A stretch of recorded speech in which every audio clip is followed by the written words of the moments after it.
তিন ব্যক্তির বাড়িতে কখনো দাওয়াত খেতে যাবেন না। অনেকেই আছে, আমরা মুসলমান মুসলমান ভাই হিসেবে একে অন্যকে দাওয়াত দিয়ে থাকি, অনেক কাফেররাও কিন্তু দাওয়াত দিয়ে থাকে। তো অনেক সময় আমরা এমন কিছু মানুষের বাড়িতে যাই যেখানে যাওয়া উচিত নয়, নবীজি সাল্লাল্লাহু আলাইহি সাল্লাম নিষেধ করে দিয়েছেন। মনে রাখবেন, একজন মুসলমানের অন্য মুসলমানের প্রতি কিছু হক রয়েছে। অর্থাৎ একটি হক রয়েছে এমন, যদি কোনো মুসলমান দাওয়াত দেয় তাহলে অবশ্যই সেই দাওয়াত অ্যাকসেপ্ট করা, কবুল করা, এটাই হচ্ছে ইসলামের বিধান। তবে কিছু কিছু জায়গা এমন রয়েছে যেখানে দাওয়াত দিলে আপনি কখনো যাবেন না, তাহলে আপনার ব্যক্তিত্ব নষ্ট হয়ে যাবে, আপনার মূল্য সেখানে কমে যাবে। নাম্বার ওয়ান, এক নাম্বার হচ্ছে যারা খাওয়ানোর পরে খোটা দেয়, এই সকল ব্যক্তিদের বাসায় কখনো দাওয়াত খেতে যাবেন না। কিছু মানুষ এমন রয়েছে, কিছু ফ্রেন্ড সার্কেল এমন রয়েছে, যারা কিছুদিন খাওয়ানোর পরে আপনাকে খোটা দেওয়া শুরু করবে যে তোরে কতবার খাওয়াইছি, এরকম বলে না? অনেক মানুষ আছে খাওয়ানোর পরে খোটা দেয়, তোমাকে দাওয়াত খাওয়াইছি, তোমাকে এই করেছি সেই করেছি। যারা খাওয়ানোর পরে খোটা দেয় তারা আপনার ব্যক্তিত্ব সে বজায় রাখতে পারবে না, আপনার ব্যক্তিত্ব নষ্ট করে ফেলবে। আপনাকে দাওয়াত খাওয়ানোর পরে পরবর্তী সময় অনেক মানুষের সামনে হয়তো আপনাকে বলে ফেলতে পারে যে তোমাকে আমি দাওয়াত খাওয়াইছি, তোমাকে আমি এটা করেছি সেটা করেছি, আপনার ব্যক্তিত্ব নষ্ট হবে।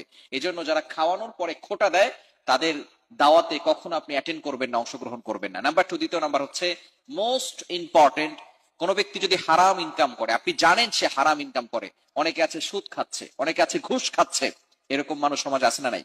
সুদের কারবারকে আল্লাহ পাক রব্বুল আলামিন হারাম করে দিয়েছেন। পবিত্র আল্লাহ তাআলা ব্যবসাকে করেছেন হালাল আর সুদের কারবারকে করেছেন হারাম। কিন্তু আমাদের সমাজে এমন কিছু মানুষ রয়েছে যারা নামাজও পড়ে, পাঁচ ওয়াক্ত নামাজ পড়ে, আবার মুখের দাড়িগুলো পেকে গিয়েছে, সাদা দাড়ি নিয়ে তসবিহ হাতে নিয়ে ঘুরে, আবার সুদের কারবারও করে। এরকম মানুষ সমাজে আছে না নাই? সুদের কথা বলে ইমাম সাহেবের চাকরি থাকে না, খতিব সাহেবের খতিবতা শেষ হয়ে যায়। সুতরাং যারা সুদের কারবার করে, নবীজি সাল্লাল্লাহু আলাইহি ওয়াসাল্লাম জানিয়ে দিয়েছেন যে আপন মায়ের সাথে জেনা করলে যেই গুনাহ হয় তার থেকেও ভয়ঙ্কর গুনাহ আল্লাহ পাক রব্বুল আলামিন তাদের আমলনামায় লিখে দেন। এই জন্য অবশ্যই সুদের গুনাহ যারা করে তাদের বাসায় কখনো দাওয়াত খেতে যাবেন না। ঘুষের কারবার যারা করে তাদের বাড়িতে কখনো দাওয়াত খেতে যাবেন না। আপনি জানেন যে তাদের ইনকাম সোর্স হালাল নয়, হারাম, তাদের বাড়িতে কখনো দাওয়াত খেতে যাবেন না। আমরা এর দ্বারা তাদেরকে ইসলাম থেকে বের করে দিতে চাচ্ছি না, আমরা তাদেরকে বুঝাতে চাই যে হারাম ইনকাম করলে তাদের নামাজ রোজা কোনো কিছুই আল্লাহ তাআলা কবুল করে না।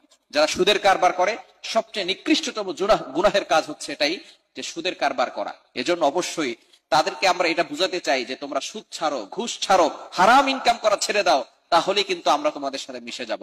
এজন্য যারা হারাম ইনকাম করবে, ইনকাম সোর্স হালাল নয় হারাম, তাদের দাওয়াত কখনো গ্রহণ করবেন না।